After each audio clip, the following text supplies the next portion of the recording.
It's time to talk about the important issues for the natural state.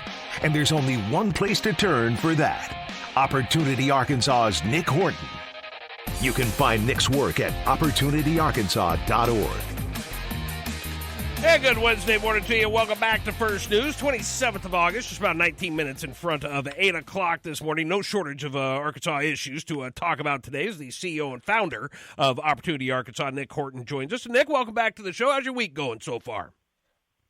It's been great so far. How about you, brother? Very good, very good. So I want to dig right in today, and I saw that there's possibly some clarity issues with the EFA accounts. Of course, we talked about this last week as far as just the amount of people trying to use the EFA accounts this year, which is a ton. And so can you talk about what these new rules around the EFA accounts are that were voted in, I guess, towards the end of the last legislative session? What did they change, and then why is it causing clarity issues for people trying to use these accounts?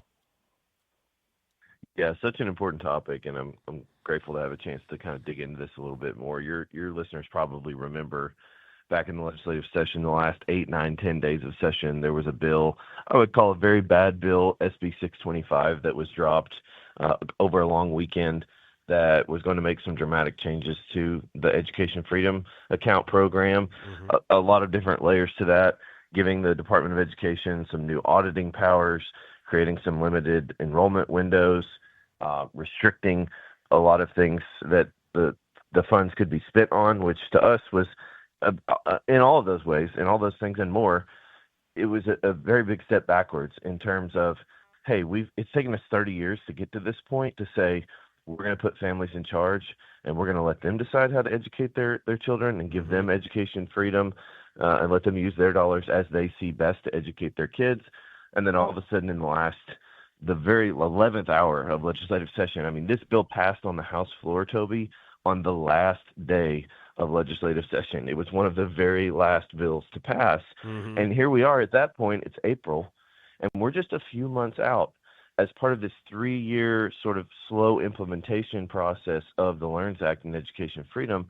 We're 3 months out before the program goes universal, and every child and every family in the state of Arkansas has access to it, and all of a sudden we're changing the rules. Right. And so we raised, as you know and your listeners know, we raised a lot of concerns. We testified against the bill. We did a lot of work to make sure that EFA families knew what was happening, and we talked directly with the legislative sponsors and tried to talk with the Department of Education and the committees to let them know that this was problematic. And one of the reasons that it was problematic is because of exactly what's happening right now. And this has been covered by the Democrat Gazette and others, that a lot of the new rules that were mandated through that bill, that legislation towards in the last week, in the last hour of session, still have not been published by the Department of Education. So we're going into universal. We've got more than 50,000 families, 50,000 students that are participating in this program, and they don't know entirely what the rules are because state government, as I've said, moved the goalposts on them just weeks before the program started. And so here we are, school has started in most districts around the state, and families still don't have that clarity. So it's a concern because, look, when you're giving families this money and now you're telling them, oh, you got to meet all these new restrictions. You can only spend 25% on transportation. You can only spend so much on this and so much on that. But none of that has been clearly articulated through the rules process. That's a real problem for families. What's so hard about this? As far as why is it taking so long for the state government, to get this out to the people? I mean, you pass a law, regardless of if we like it or if we don't. What's the issue with hey, okay, here's what the law says. Let's put it on the website. Now everyone can see what the rules are. I mean, what's the holdup? What's the red tape here?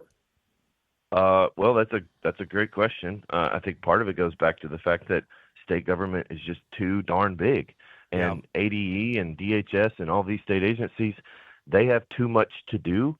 And that allows them, whether their intentions are good or not, I don't want to assume their intentions, but even under the best intentions, they have a lot of paperwork, a lot of programs they're overseeing, a lot of federal guidance that they're having to comply with.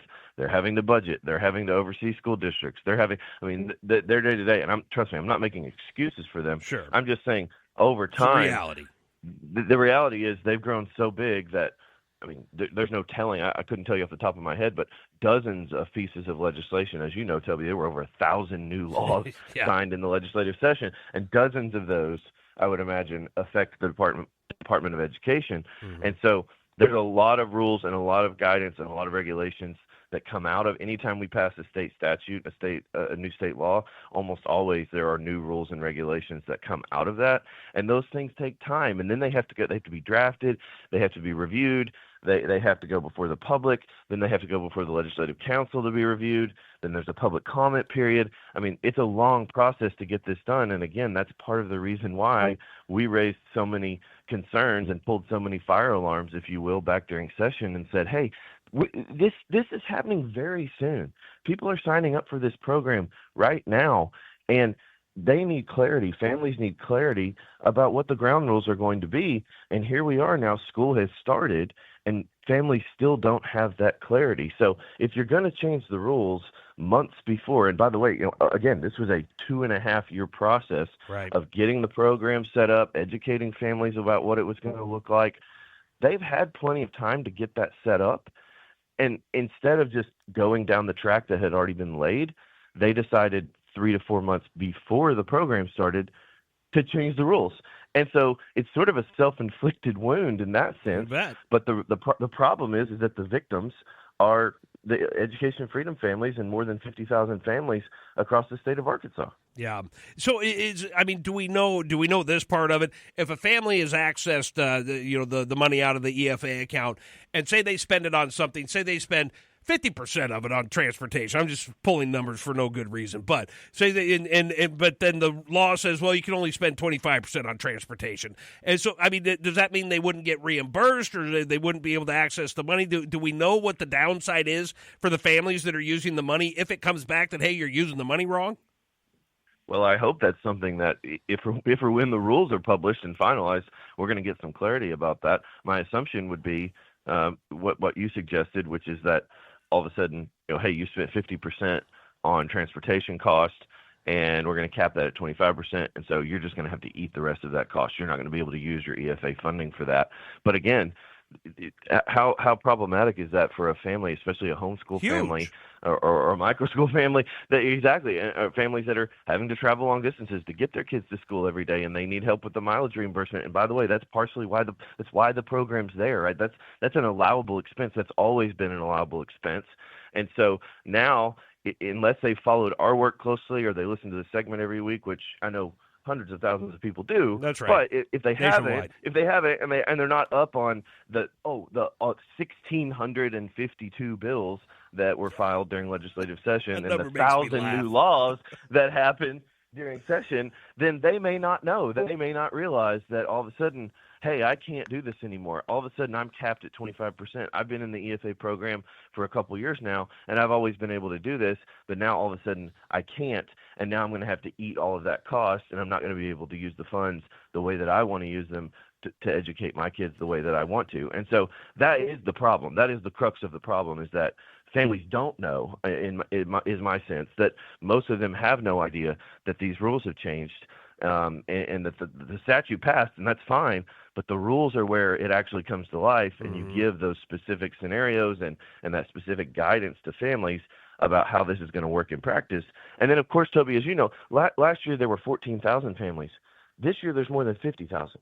So there's a lot of families coming into the program that don't have any of that context because they weren't in it before. Yeah. So it's a big problem, and I'm something's got to give here. The department, I'm hoping, is going to get their act together and get these new rules in place and out there before the public, because families have to have clarity about this program. Well, and of course, Opportunity Arkansas will keep us updated on how this moves forward, and Nick and I will continue to talk about it when he joins us each and every Wednesday. One last thing on the way out, Nick. I know Opportunity Arkansas has been looking for a communications director. Have you found one, or is that job hunt still going on? Because we might have a communications director listening that may want to apply for it if it's still open. No, I appreciate that. We're still on the hunt. So if there's folks out there that like what we're doing, working to solve generational problems and simplify state government so we can make Arkansas the land of opportunity again. And they want to be involved and be a part of that work, help lead our communications efforts and social media and graphic design and content and copy editing and all of those very important things.